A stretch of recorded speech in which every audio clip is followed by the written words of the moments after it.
dans ce que je vous ai dit tout à l'heure, c'est que pendant que nous étions en train de prier, avant que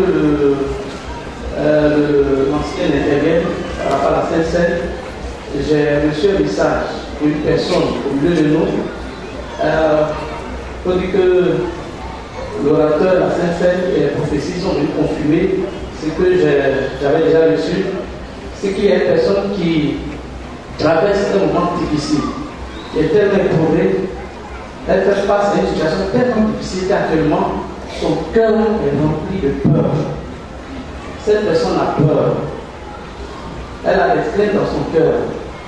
Alors, Dieu dit à cette personne de ne pas craindre, de savoir qu'il est avec lui et qu'il combat avec lui. Voilà, ça c'est la pensée que j'avais reçue. Alors, je voudrais revenir à ce que j'étais en train de dire. Je voudrais remercier le Seigneur pour l'occasion, l'opportunité qu'il me donne de prendre la parole ce matin en son nom. Remercier le papa qui est le pasteur principal de cette assemblée, le révérend pasteur Ngessa Kwasi Manuel. Remercier tous ceux qui travaillent à ses côtés.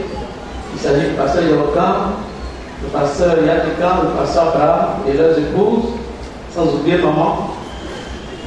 En effet, depuis que nous sommes arrivés, il faut dire que nous avons toujours bénéficié de leur soutien. Et au-delà des pasteurs, je vais remercier tous les anciens, les diacres, le conseil de cette assemblée, tous les frères et sœurs de cette assemblée de Yopougon, pour vos soutiens moral, spirituel, financier, à tous les niveaux, tout ce que vous avez fait pour nous jusqu'à ce jour. Mais précisément, je tiens à remercier encore une fois au nom de mon épouse, mes enfants et moi, notre papa, Emmanuel Kwasi. J'ai cru que l'enfant serait présenté avant le message, mais je voudrais d'abord intervenir dire ce qui est dans mon cœur, et après la présentation de l'enfant, nous aurons un acte à poser. Alors moi je disais que je remerciais papa, vous savez, depuis mon prestage, qui a commencé en 1995, jusqu'à ce que je rentre à l'Institut en 2000 et que je finisse en 2004. Et jusqu'à ce jour, Dieu m'a fait la grâce de travailler avec 10 pasteurs, avec 11 pasteurs. Donc papa est le 11e pasteur. J'ai gardé vraiment une bonne relation et tous ces pasteurs avec lesquels j'ai travaillé m'ont certes aimé. Mais il faut que je vous dise que mon papa Emmanuel Kwasi a tellement manifesté d'affection à mon égard. Vous savez, je suis orphelin depuis mon naissance, depuis mon enfance et jusqu'à ce jour. Mais lorsque je me suis retrouvé auprès de notre papa Emmanuel Kwasi, j'ai senti beaucoup d'affection et même l'affection paternelle. L'émotion fait que je ne peux pas rentrer dans assez de détails, mais je tiens vraiment à le remercier, lui et son épouse, pour tout ce qu'ils sont en train de faire pour nous. Ils nous prennent comme ses propres enfants, ils nous assistent, ils nous soutiennent. Merci infiniment, que le Seigneur vous bénisse. Sans oublier le pasteur Yokan et son épouse qui sont des parents nous et aussi nous apportent régulièrement le soutien. Que le Seigneur vous bénisse. Je profite de remercier encore votre l'église par rapport à l'œuvre à couper. En effet, si l'œuvre est en train d'atteindre certaines dimensions, c'est d'abord grâce au Seigneur, mais grâce à l'homme de Dieu que vous voyez. Quand je suis allé le rencontrer, il dit papa, j'ai besoin de conseils, j'ai besoin d'orientation. Il m'a donné des conseils. Et c'est grâce à lui que nous sommes en train de faire tout ce que vous voyez là-bas. Les toilettes. Après les toilettes, on avait eu l'intention de construire une maison pastorale. Le Seigneur l'a conduit. En effet, comme le mandat de croître, le temple de l'Insécurité, il a souhaité que nous construisions un temple. Alors Dieu a compris les choses et nous avons commencé. Quand j'ai envoyé c'est ça qui est venu faire le point et qui a profité et vous remercier. Voilà, sincèrement, je voudrais dire merci au Seigneur, merci à notre papa, merci à toute l'église, merci pour ce que vous êtes en train de faire. Nous sommes arrivés à un certain niveau et Dieu voulant, à la fin de ce mois, nous allons commencer à monter les murs de la fondation. Nous avons coulé le bulletin de propriété, nous avons positionné les piliers. Alors, à la fin de ce mois, Dieu voulant, nous allons commencer à monter les murs de la fondation. Merci infiniment. Alors, comme je le disais tantôt, après la présentation de l'enfant, si papa le permet, je vais encore prendre le micro et dire quelque chose. Et mon épouse et moi, nous allons poser un acte symbolique. Nous allons prendre maintenant nos Bibles. Et puisqu'il est question de présentation d'enfants, avant qu'un enfant ne soit présenté, il faudrait que cet enfant naisse. Alors, ce matin, je voudrais parler de la naissance d'un enfant. Un enfant qui est né de manière extraordinaire. Sa naissance a bouleversé le monde alors. Sa naissance a produit la joie dans les cœurs. Mais aussi sa naissance a fait trembler un roi de son trône. Il s'agit de... Alors nous allons parler de la naissance de Jésus. Je vais demander à papa de venir prier le Seigneur afin que Dieu puisse bénir cette parole dans nos cœurs. Nous te rendons grâce, notre Dieu, notre Père, pour tout ce que tu fais. Nous sommes rassemblés ici en ton nom et nous voulons t'entendre parler. Parle, les enfants d'écoute. Je te prie pour l'orateur, c'est toi qui mets ta parole dans ses lèvres, afin qu'il puisse nous communiquer. Dispose-le, fortifie-le. Père, merci. Je voudrais te confier l'auditoire, afin que toute distraction soit bannie et que chaque âme esprit soit captivé pour écouter ta parole attentivement et qu'après la réunion, après le message, chacun retrouve sa guérison, sa restauration, sa paix, sa joie et sa vie. Que la grâce de Dieu et la bénédiction du Seigneur accompagnent. Que Dieu soit avec nous. Amen. Amen. Alors, je voudrais vous inviter à prendre dans vos Bibles dans l'évangile selon Matthieu, le chapitre 2, à partir du verset 10. L'évangile selon Matthieu, le chapitre 2, à partir du verset 10. Je sais que la plupart d'entre vous connaissez ce passage, parce que vous êtes des grands lecteurs de la Bible. Et chaque 24 nuits, je crois bien chaque année, les 24 nuits, les messages sont apportés, souvent s'inspirant de ce passage.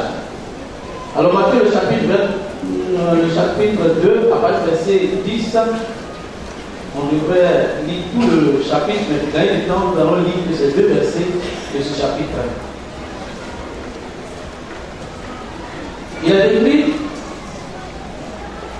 quand ils aperçurent l'étoile, ils furent saisis d'une très grande joie.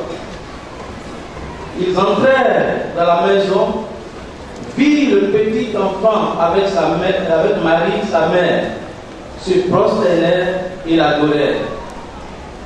Ils ouvrirent ensuite leur trésor et lui offrirent en présent de l'or, de l'encens et de la myrrhe.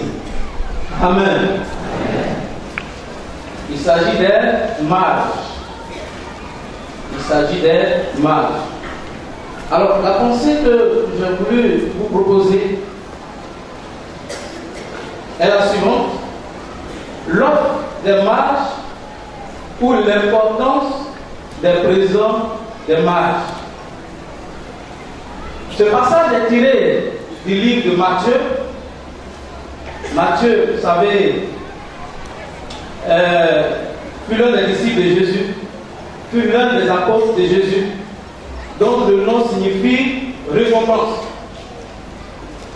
Le livre de Matthieu faisant partie des évangiles synoptiques met en évidence l'aspect royal de Jésus. En effet, s'adressant à ses compatriotes, c'est-à-dire les Juifs, Matthieu avait trois buts ou trois objectifs. Il avait d'abord un but apologétique, c'est-à-dire défendre Jésus dans la vérité en démontrant à Jésus, disons aux Juifs, que Jésus est roi, en révélant que Jésus faisait partie de la lignée de David, c'est-à-dire la lignée royale. Ensuite, il avait un but didactique, car il vise l'enseignement, l'instruction à ceux auxquels il s'adressait. Et enfin, il avait un but principal, c'est qu'il veut amener les hommes à croire en Jésus afin d'être sauvés. C'est ainsi qu'au chapitre 2, il va mettre en évidence la visite des mages à Jésus après sa naissance. Et vous savez, Jésus est né à Bethléem. Quand vous lisez tout le chapitre 2, vous allez le constater. Alors, je voudrais articuler mon message sur les présents offerts à Jésus par les mages, en faisant une approche sématique, c'est-à-dire en essayant d'expliquer ces présents, en faisant une approche, si vous voulez, théologique, pour que nous puissions comprendre pourquoi est-ce que ces mages ont bien voulu apporter les présents et pourquoi ce sont ces présents. Et ces présents sont constitués de l'or, de l'encens et de la myrrhe.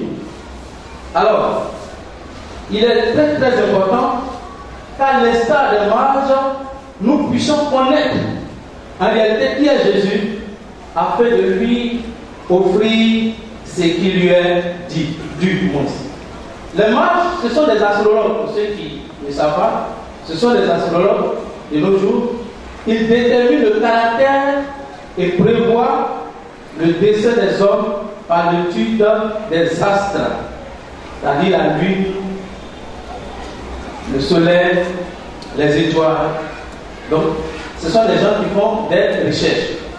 Alors, c'est en étudiant le temps qu'ils ont découvert une étoile différente des autres étoiles. Et après des recherches, ils vont se retrouver à Bethléem, là où Jésus est né. Et arrivé là-bas, comme nous venons de le lire, la Bible dit qu'il se rentrait dans la maison. Il a été saisi d'une très grande joie. Ensuite, ils vont se prosterner devant le petit enfant et sa mère. Et enfin, ils vont lui offrir des présents, comme je l'ai déjà signifié, de l'or, de l'encens et de la myrrhe. Des objets symboliques. Lorsque j'étais encore très jeune, étant encore élève, j'ai un ami qui est aujourd'hui devenu pasteur. Il est entré à l'institut, maintenant il vient de sortir. Il avait un besoin d'élève. Vous savez, quand nous sommes éloignés de nos parents, et donc ce frère fréquentait en ville, ses parents étaient au village. Alors donc ce frère avait des besoins financiers.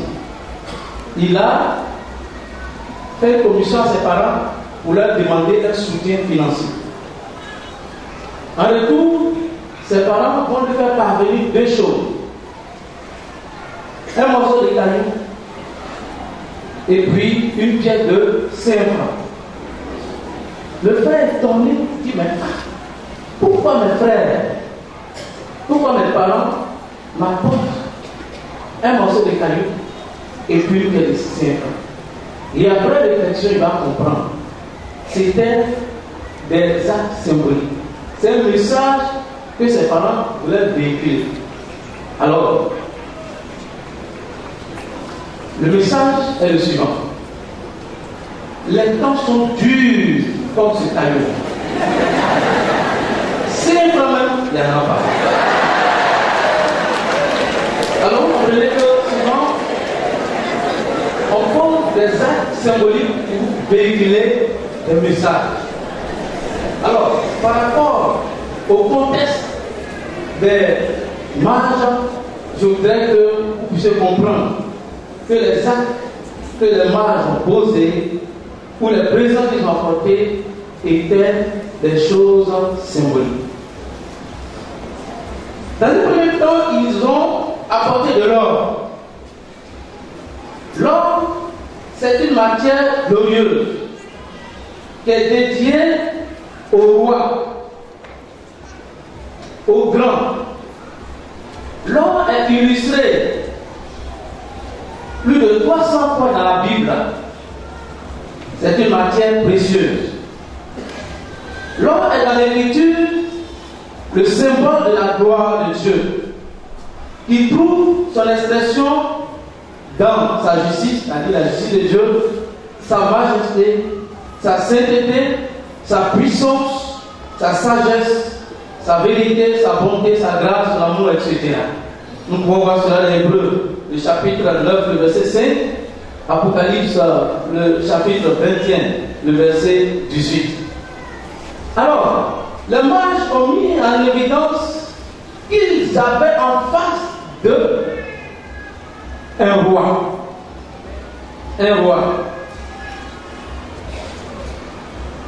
Certes, apparemment, c'est un bébé couché dans une pêche, mais dans la réalité, les mages, en apportant de l'or, voulaient faire comprendre que cet enfant n'était pas seulement un simple enfant, mais c'est un grand et c'est un roi.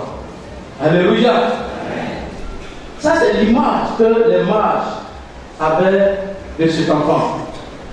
Mais quelle image nous avons de Jésus? Quelle image avons-nous de Jésus? Un bébé couché dans une pêche pour qui une fête est organisée chaque 27 décembre pour célébrer sa naissance? Un simple prophète où faisait le miracle? Un homme qui a marqué l'histoire? Parce qu'on parle de 500 ans avant Jésus-Christ, 300 ans après Jésus-Christ.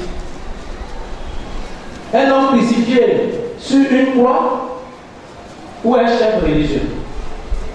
Quelle image avons-nous de Jésus? Jésus a posé cette même question à ses disciples en son temps. Lorsque nous lisons Matthieu le chapitre 16, le verset 13 à 20, qu'est-ce que les hommes et les disciples pensaient et disaient de lui? Il a dit à ses disciples, qu'est-ce que les gens pensent de moi? Qu'est-ce qu'ils disent de moi? Quelle image ceux qui me suivent ont de moi? Quelle image tu as de Jésus? Alors nous devons savoir que Jésus est plus grand qu'un prophète. Il est plus grand qu'un faiseur de miracles. Il est plus grand qu'un historien. Jésus est roi. Alléluia. Il est roi et il est le roi des rois. Il est le roi omnipotent, c'est-à-dire tout puissant, omniscient, il sait toutes choses, omniprésent et présent partout. Jésus est roi.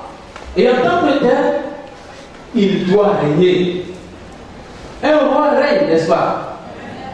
Jésus disait dans Matthieu le chapitre 6, le verset 10, que dans vos prières, dites, Seigneur, que ton règne vienne. Alors, Jésus étant roi, doit régner d'abord dans nos cœurs. Il doit régner dans nos pensées, sur nos pensées. Il doit régner dans nos différentes familles.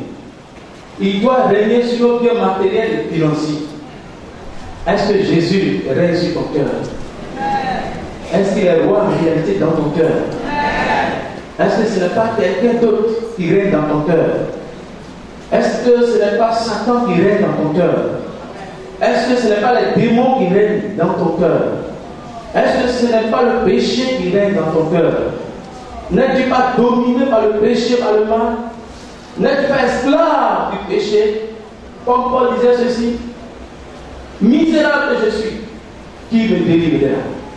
Je sais ce qui est bon, je sais ce qui est juste, je sais que mentir là c'est pas bon, voler là c'est pas bon, impudicité là c'est pas bon. Mais lorsque je veux faire le bien, c'est le mal qui agit en moi. Parce qu'il était esclave, il était dominé, c'est le péché qui règne sur lui.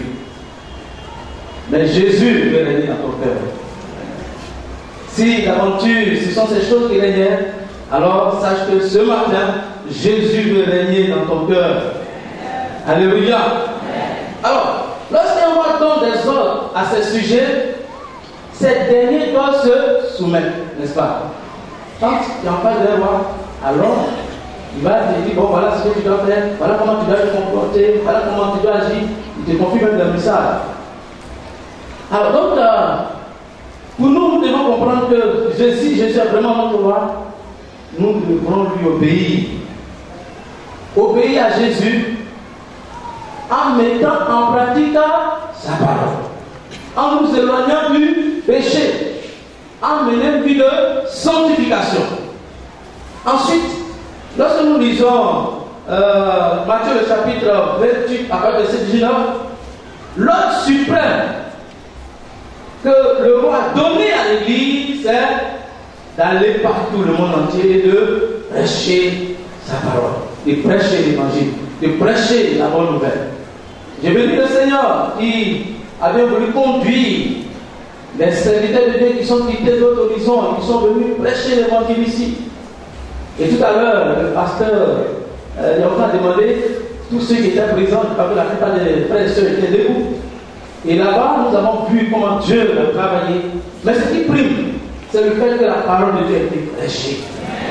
Le plus grand miracle, ce n'est pas le fait qu'un paralytique marche, ce n'est pas qu'un aveugle voit. Non, non, non. Le plus grand miracle, c'est lorsque le cœur est touché, lorsque la vie est transformée par la puissance du Saint-Esprit. C'est là le plus grand miracle.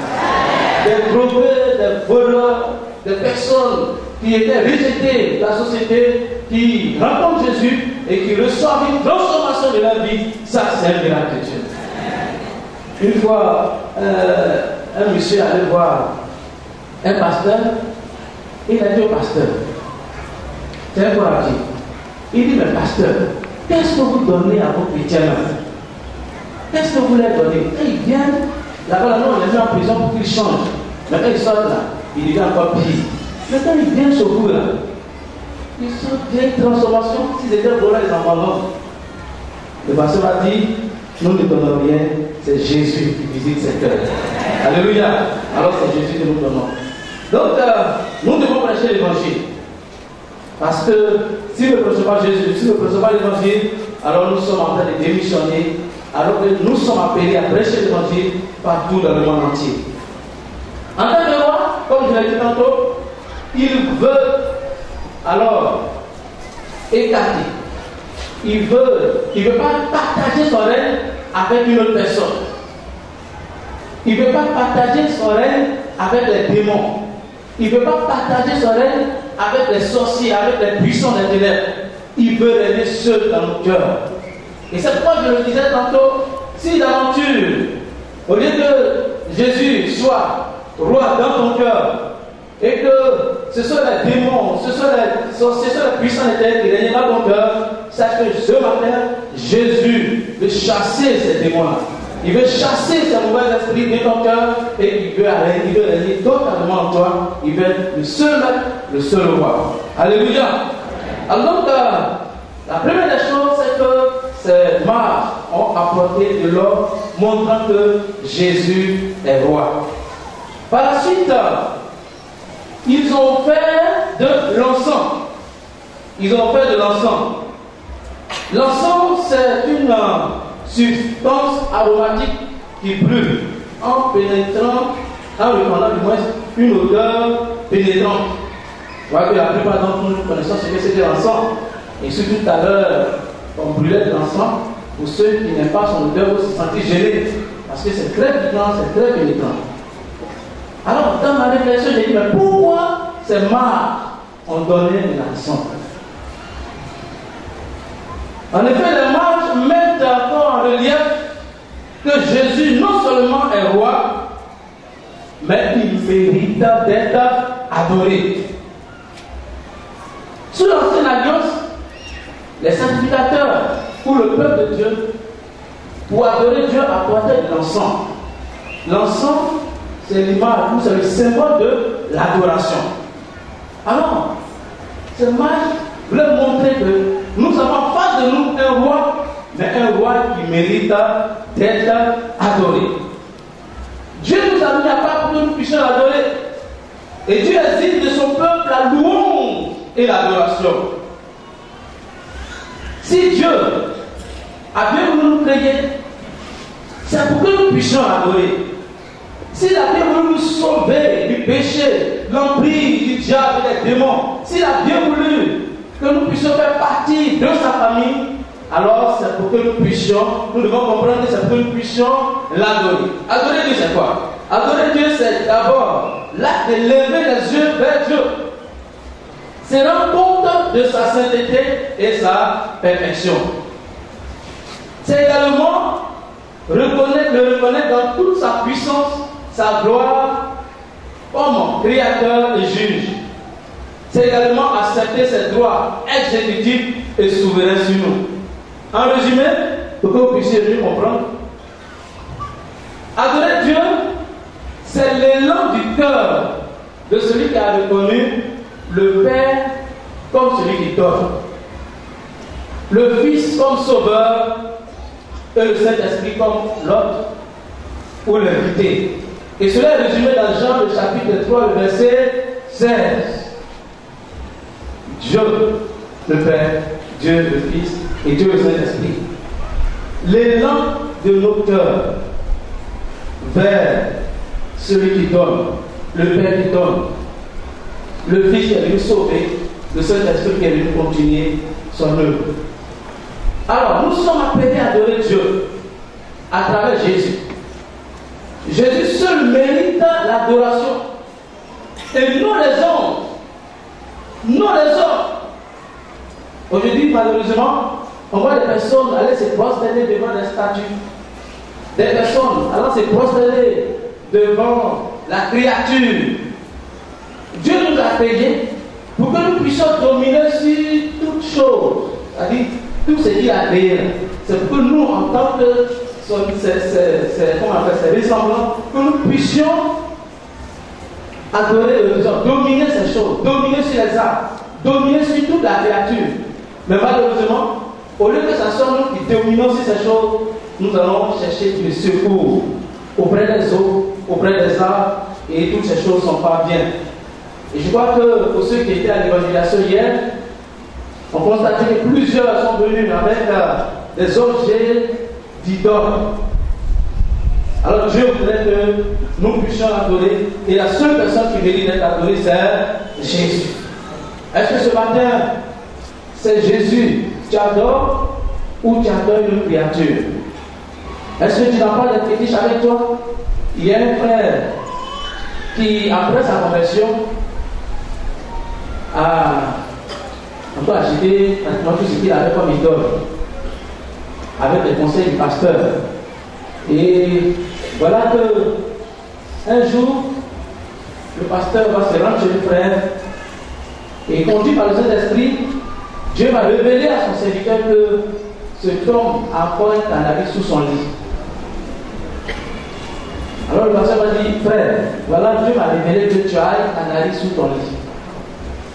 Il est resté pendant un moment et il a dit, pasteur, c'est vrai, Dieu, tu l'as vraiment révélé. Il a fait sortir le cannabis.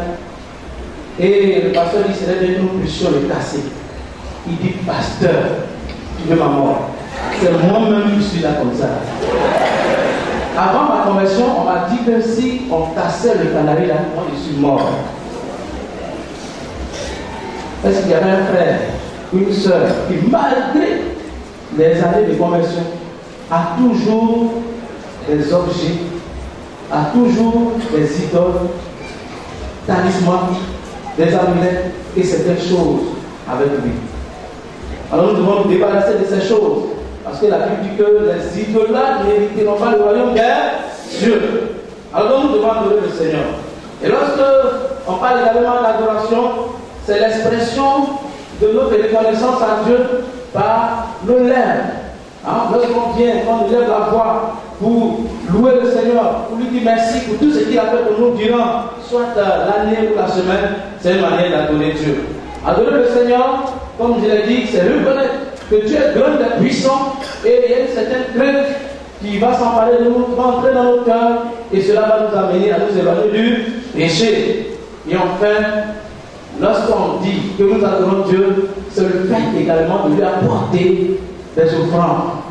Alléluia. Il est dit dans Exode chapitre 23, le verset 15, l'homme ne se présentera pas les mains vides devant Dieu. L'homme ne se présentera pas les mains vides devant Dieu. Ça signifie que nous devons adorer Dieu avec ce que nous avons, avec nos biens matériels et nos biens financiers. C'est Dieu qui nous les a accordés. Qu'est-ce que nous avons? Nous n'avons rien. Nous n'avons rien, c'est que tu as. Lorsque je suis arrivé, j'étais nouvellement ici, j'étais voir papa à la maison pour lui demander conseil. Et il m'a dit, mon fils, tu vois, tout ce que j'ai, ce n'est pas pour moi. Ça, c'est pour le Seigneur, c'est pour l'œuvre de Dieu. Ce qui me revient, c'est ce que je mets dans ma bouche. On a dit, des milliards de gens en banque là. Le jour que Dieu va récupérer ton âme, c'est fini. Ça revient à quelqu'un d'autre. Ce qui va te revenir, c'est ce que tu as décidé maintenant. Alors, nous devons comprendre que les offrandes, les dîmes, même les cotisations, tout ce que nous faisons, vont dans le sens de l'adoration. Et puisque ça va dans le sens de l'adoration, nous devons apporter ce qui a de la valeur. Nous devons apporter ce qui a de la valeur, ce qui est important, ce qui est précieux. Là, ils ne sont pas comme taillés pour adorer Dieu, aller prendre les fruits d'une terre maudite qui n'avait pas de valeur. Il y a des frères comme ça, ils apportent à Dieu ce qui n'a pas de valeur, ce qui n'est rien. Il y a une sœur qui, en tout cas, Dieu a béni financièrement parlant, et elle était une sœur fidèle à l'église. Tout quand on fait les offrandes, elle le fait, et la plupart des frères et sœurs, et même les pasteurs se disent que la sœur là, en tout cas, elle apporte quelque chose de. Une offrande qui a de la valeur. Voilà, c'est ce que tout le monde pensait. Alors que la sœur, elle apportait, chaque fois qu'on faisait les offrandes, une sorte de 5 francs. Jusqu'à ce que, un jour, pendant le service des offrandes, là, ce sont les paniers qui passaient. La sœur a voulu mettre l'argent dans le panier. Elle a fait le geste, et malheureusement, la pièce est passée à côté. C'est tombé, et puis ça a roulé jusqu'à ce que ça se retrouve devant la chaîne tout le monde. Certainement, il a été plus de fois averti, mais elle est restée endurcie. Et Dieu l'a dit, voilà, je ne suis pas content. Dieu n'est pas un mendiant, mes frères et sœurs. Dieu n'est pas un mendiant. Dieu, il a tout. C'est lui qui nous donne. Et lorsque nous obéissons, il nous bénit abondamment. Cela fait 3 semaines, je crois que les frères, ceux qui m'ont accompagné sont témoins. Pendant que j'étais en train de prêcher, alors Dieu va nous révéler qu'il y avait une personne qui devait faire une offrande. Elle ne l'a pas fait. Alors que Dieu voudrait bénir cette personne à travers cette offrande. Avec beaucoup d'hésitation, j'ai livré le message et l'offrande a été faite. Le frère après m'a raconté, m'a dit effectivement quand il est arrivé, Dieu lui avait mis à cœur d'apporter l'offrande. Mais il hésitait. Et lorsque j'ai livré le message, alors il a fait l'offrande. 2 semaines après, le frère se retrouve avec une voiture. N'est-ce pas la grâce de Dieu? Alors ça vous dit que l'offrande fait partie de l'adoration. Et si nous adorons Dieu comme il se doit, alors retour, Dieu est celui qui nous bénira. Lorsque nous lisons Jean, le chapitre 4, le verset 23, Jésus parlait des adorateurs. Et il disait que les vrais adorateurs m'adoreront en esprit et en vérité. Est-ce que nous sommes de véritables adorateurs? Alors si nous adorons Dieu, il faut que nous fassions ce qu'il veut. Il disait un jour à l'église que lorsque tu viens à l'état, que tu n'as pas participé soit à la louange individuelle, ensuite à la Sainte Seine, aux offrandes et à l'écoute de la parole de Dieu, si tu as manqué l'un ou l'une de ces parties-là, ton culte n'est pas complet. Ton culte n'est pas complet. Alors nous sommes appelés à donner Dieu comme il se doit. Pour terminer, ils ont fait de la mine. Voici la troisième chose. La mine. La mine, c'est une substance ou un produit très amer. Selon les recherches que j'ai faites. Il a dit que c'est une substance ou un produit très très amer. Un peu comme Tupac, comme vous le connaissez, ou bien Divakine dans le temps. Pour ceux qui prenaient ces comprimés-là, vous vous rendez compte que c'est très très amer. Et lorsque vous prenez ces produits-là, vous sentez une certaine amertume en vous, au point où votre visage devient très triste, n'est-ce pas? Voilà. Alors, j'ai dit, mais pourquoi ils ont donné d'abord, comment on appelle, de l'or, de l'encens? Jésus est roi, il mérite d'être adoré. Mais pourquoi ils vont donner la mine, un produit aussi amer? Ça, c'est quoi ça encore? Alors, dans la réflexion, je crois que le Seigneur va me faire comprendre. En effet, que cet acte, ce dernier présent, est un acte prophétique. Les mal voulaient révéler en réalité ce que Jésus allait subir comme souffrance. Les mal étaient en train de réitérer en fait le message que Ésaïe, le prophète, a porté dans son livre Ésaïe, le chapitre 53, à partir du verset 1, où il est parlé de la souffrance de Jésus. Et comme je l'ai dit, ce qui a même fait souffrir, ça donne l'amertume.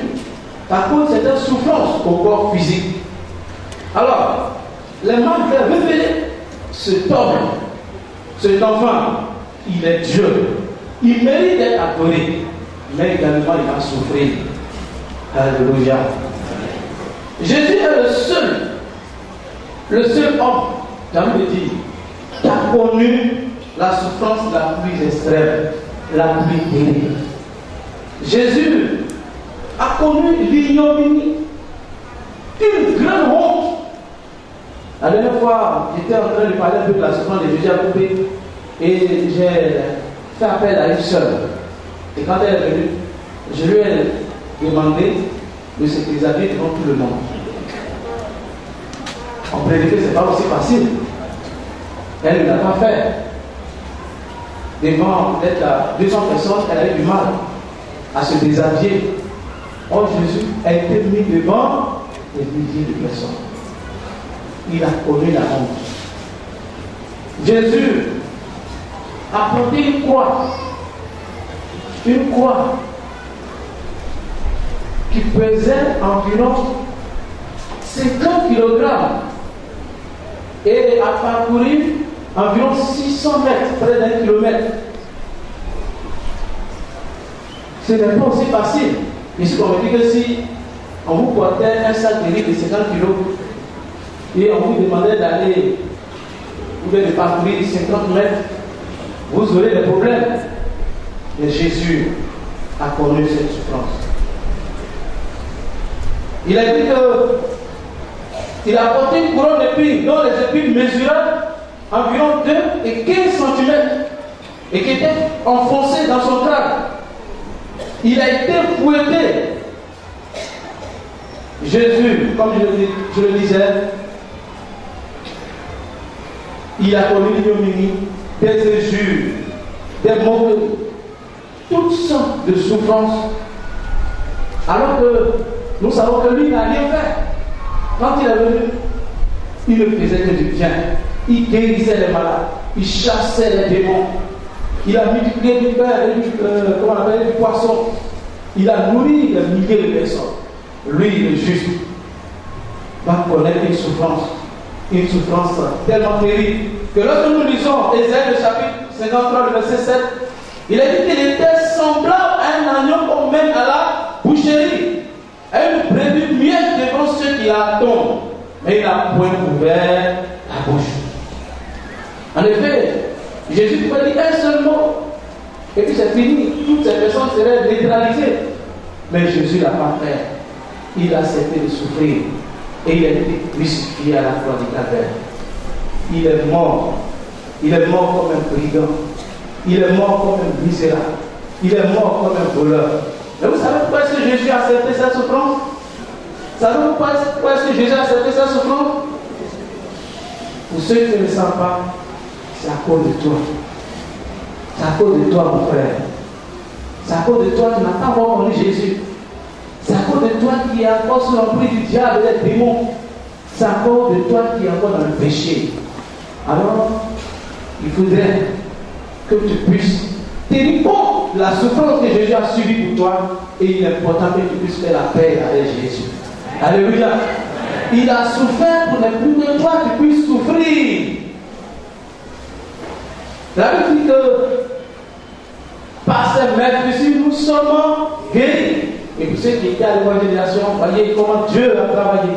Par des guérisons, par des délivrances, par des guérisons miraculeuses, des paralytiques qui ont marché, des aveugles. Et tout cela, c'est parce que Jésus est mort à la croix. Et à la croix du Calvaire, il a tout payé. Il a tout payé. C'est pourquoi je t'invite à faire la paix avec Jésus. Pour ne plus que tu puisses souffrir la souffrance morale, la souffrance physique, la souffrance spirituelle. Jésus a fait tout cela à la croix du Calvaire. Alors viens te décharger sur Jésus. Alléluia. Et pour nous qui avons accepté Jésus, c'est grâce à ce prix que Jésus a payé à la croix que vous et moi nous sommes sauvés.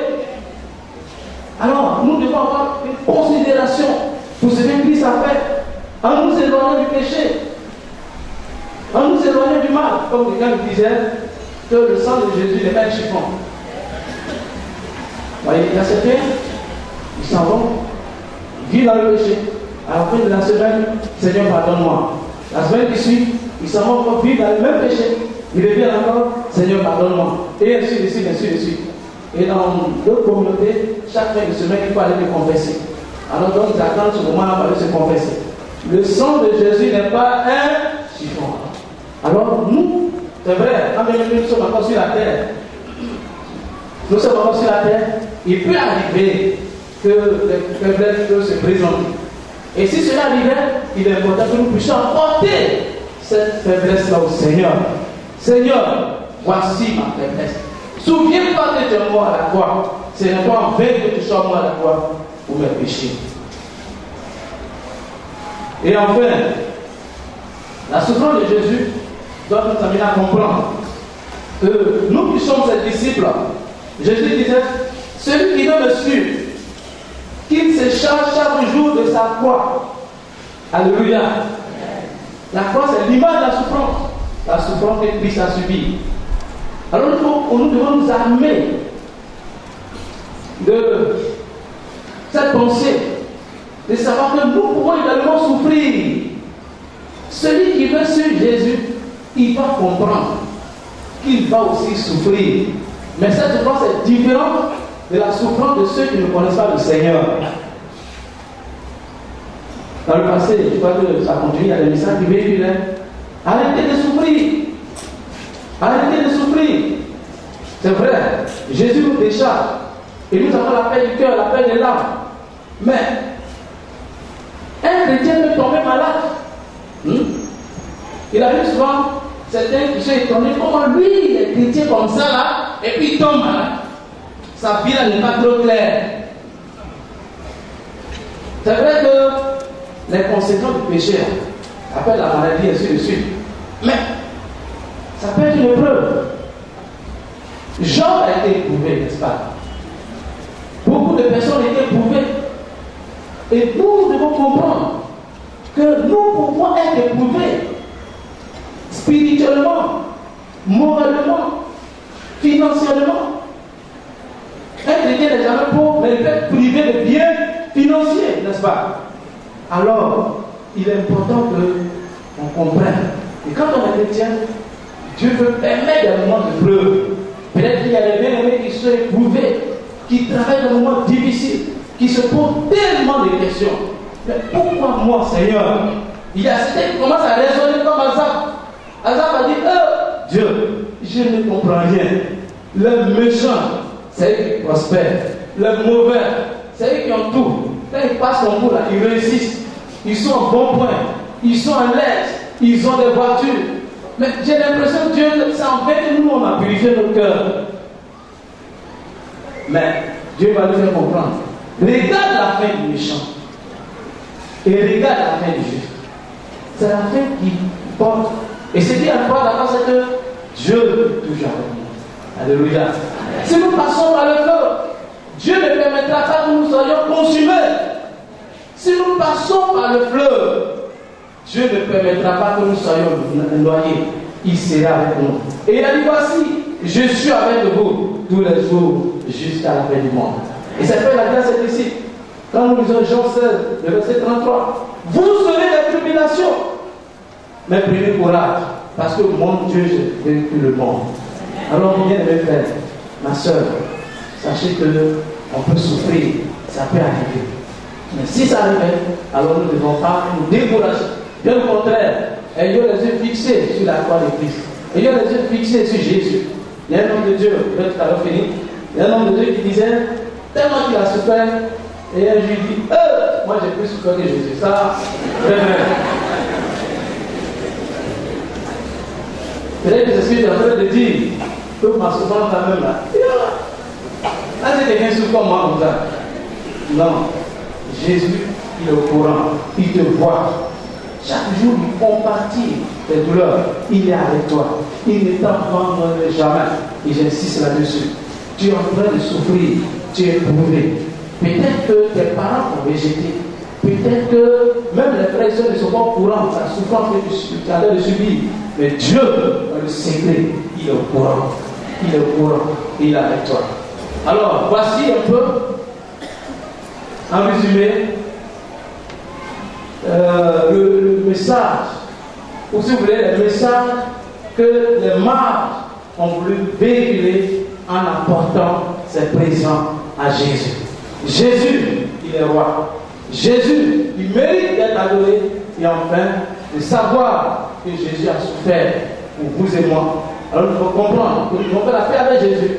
Et enfin, que nous allons peut-être souffrir de le Seigneur avec nous. Nous allons prier le Seigneur. Alors nous allons prier le Seigneur.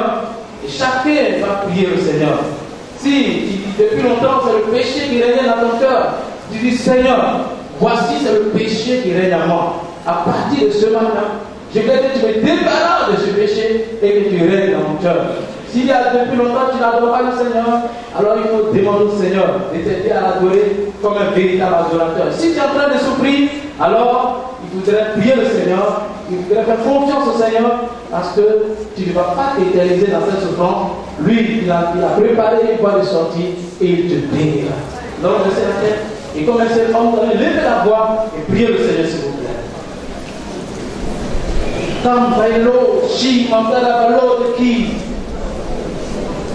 Ludi Shimalo, Kambailo, Shimandala Balo de Ki, Ludi Kimelo, Shimandala Balo, Oh Shimandala Balo de Kimelo, Ludi Kimelo, Kambailo, Shimandala Balo de Kimelo, toi qui règnes dans le ciel et sur la terre.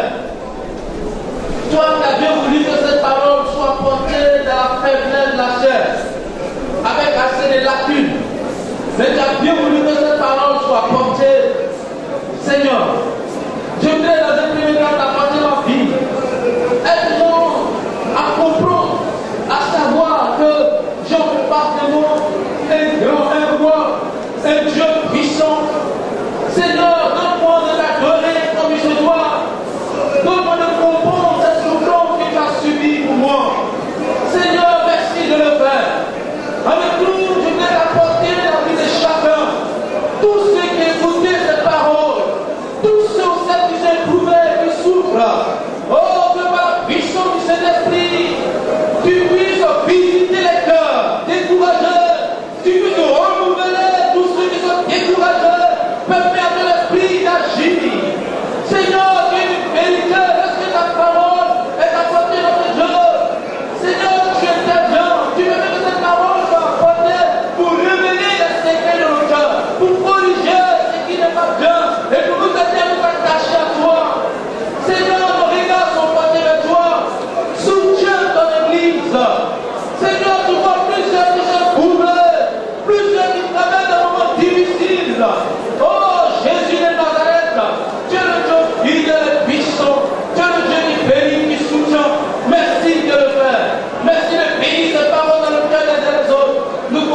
Merci Seigneur. Gloire à ton nom Seigneur. Merci Seigneur Jésus. Merci Seigneur. Gloire à ton nom Seigneur. Merci Seigneur. Saint-Esprit, je t'adore. Je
Je vais encore demander à papa, voilà, il va me prier le Seigneur pour que le Seigneur soit éprouvé, que le Seigneur puisse renouveler, puisse leur donner l'année jusqu'au bout.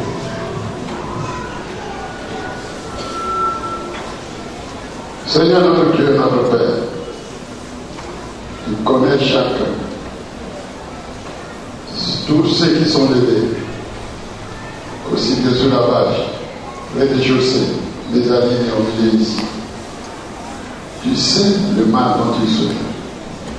Tu sais à quel niveau ils sont arrivés. Seigneur notre Dieu, tu es celui qui a pris tous nos fardeaux, tous nos péchés. Tu es celui qui est venu apporter la vie, la guérison, la délivrance, la paix. Toutes ces personnes qui ont pris la décision de se tenir debout ce matin, tu connais les problèmes, c'est pourquoi tu veux te demander, Seigneur, de leur accorder la foi afin de saisir l'occasion que tu leur donnes maintenant et de répartir ici, guérir, fortifier, renouveler, réhabiliter. Seigneur, en toi, tout est possible. Et que tout découragement soit chassé. et que la force, la foi et la guérison prennent place maintenant. Et qu'en ces jours de l'adoration de ton Dieu, tu puisses ressaisir par la foi, car le découragement n'est pas de Dieu. Et c'est pourquoi il faut saisir. Et que maintenant, on puisse dire, Jésus m'a guéri. Jésus m'a rénové. Jésus m'a libéré. Je crois que je suis maintenant établi. Que Dieu soit béni au nom de Jésus. Amen. Merci papa. Que le Seigneur bénisse. Je vais laisser la place au pasteur.